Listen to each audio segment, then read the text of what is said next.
বাংলাদেশের মানুষ হাঁপিয়ে উঠেছে পুরনো বন্দোবস্তে। কালো টাকার প্রভাব, পেশি শক্তির ব্যবহার, সীমাহীন দুর্নীতিতে তারা আর পেরে উঠছে না। গ্রামের যেই সবজিটি 30 টাকায় উৎপাদন হচ্ছে, ঢাকার বাজারে সেটি 100 টাকায় বিক্রি হচ্ছে। সে থেকে মানুষ এই টাকায় সবজি এবং সদাই কিনে চলতে পারছে না। যদি আমরা পরিবর্তন চাই, শুধুমাত্র সরকার, শুধুমাত্র রাজনৈতিক নেতৃত্বের উপর নির্ভর করে চলবে না। আমি কি করছি পরিবর্তনের জন্য? আমরা বিশ্বাস করি কোন সরকার, কোন দল, কোন ব্যক্তির দ্বারা পরিবর্তন সম্ভব নয় যতক্ষণ পর্যন্ত আমরা সবাই এই পরিবর্তনের জন্য একসাথে কাজ করার চেষ্টা করছি। একটু তাকিয়ে দেখুন, চিন্তা করে দেখুন, আমাদের সন্তানরা, আমাদের মিরপুর এরিয়াটা হচ্ছে মধ্যবিত্ত এবং খেটে খাওয়া মানুষের এলাকা। অধিকাংশ মানুষের স্বপ্ন এটাই যে আমি কষ্ট করলাম, আমি কষ্ট করে যাই, সমস্যা নাই, আমার সন্তানরা মানুষ হোক, আমি যে অবস্থায় বড় হয়েছে আমার সন্তানরা তার চেয়ে ভালো অবস্থায় যাক। অধিকাংশ মিরপুরবাসী এটাই স্বপ্ন। এই স্বপ্ন লালন করে তারা কষ্ট করে যাচ্ছে, ঘাড়ে টেনে যাচ্ছে। সে আমাদের সন্তানদেরকে, ভবিষ্যৎ প্রজন্মকে যে দানব গিলে খাচ্ছে তার নাম হচ্ছে মাদক।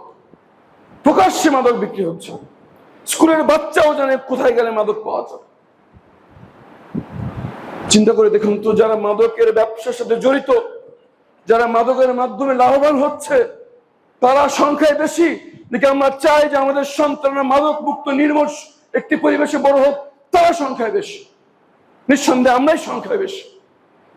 তারপরে কেন আমাদের মাদক বিক্রি হচ্ছে? একটি বিকট সমস্যা যেটা আমি বারবার বলছি, সেটা হচ্ছে প্রকাশ্য নীরব চাঁদাবাজি। এই যে 30 টাকার সবজি 100 টাকা হচ্ছে, তার অন্যতম কারণ হচ্ছে চাঁদাবাজি।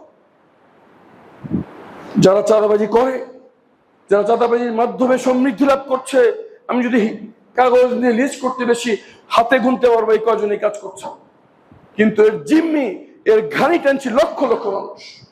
মাত্র 30% টাকায় জমির মালিক হয়ে নতুন বাংলাদেশের গড়ে তোলার স্বপ্ন দেখা বাংলা বসতি। পরিবর্তন চাই আমরা সবাই, পরিবর্তন চান না মুষ্টিমেয় কিছু লোক। কিন্তু পরিবর্তনের আকাঙ্ক্ষী মানুষ সংখ্যায় বহুগুণ বেশি হওয়ার পরও পরিবর্তন আসছে না।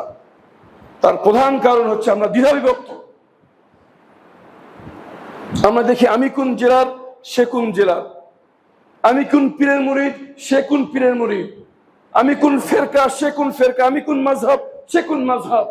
আর ধর্ম বর্ণের পার্থক্য, রাজনৈতিক পার্থক্য আছেই। দেশ জাতির পরিবর্তন হতে আমরা কয়েকজন করতে পারবো না। তো আমি যে মহল্লায় বড় হচ্ছি, আমি যে মহল্লায় আছি, যেই মহল্লায় আমার সন্তান বড় হচ্ছে, এই মহল্লায় যদি আমরা পরিবর্তন করতে চাই, আমরা কি একটু চেষ্টা করে দেখতে পারি না হয় কিনা? ইতিহাস সাক্ষী, জনগণ যখন ঐক্যবদ্ধভাবে কোনো প্রচেষ্টা নেয়, পর্বত সমান অপশক্তিও বিলীন হয়ে যায়।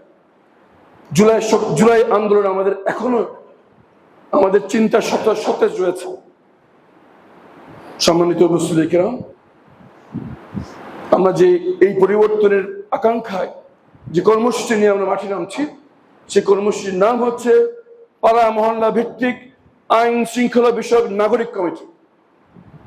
আমরা প্রত্যেকটি মহল্লায় নাগরিক কমিটি গঠন করে উদ্যোগ গ্রহণ করছি, যে কমিটিতে স্থান পাবেন বিভিন্ন মসজিদের কমিটির সদস্যবৃন্দ, বাড়ি মালিক সমিতির প্রতিনিধিবৃন্দ, স্কুল এবং মাদ্রাসার শিক্ষকবৃন্দ, আলী এবং কওমি মাদ্রাসার আলেমবৃন্দ, ব্যবসায়িক প্রতিনিধি, শ্রমিক প্রতিনিধি, ছাত্র প্রতিনিধি এবং সকল দলের প্রতিনিধি সহ সর্বদলীয় সর্বজনীন একটি নাগরিক কমিটি উদ্যোগ গঠন করার উদ্যোগ আমরা গ্রহণ করতে যাচ্ছি ইনশাআল্লাহ।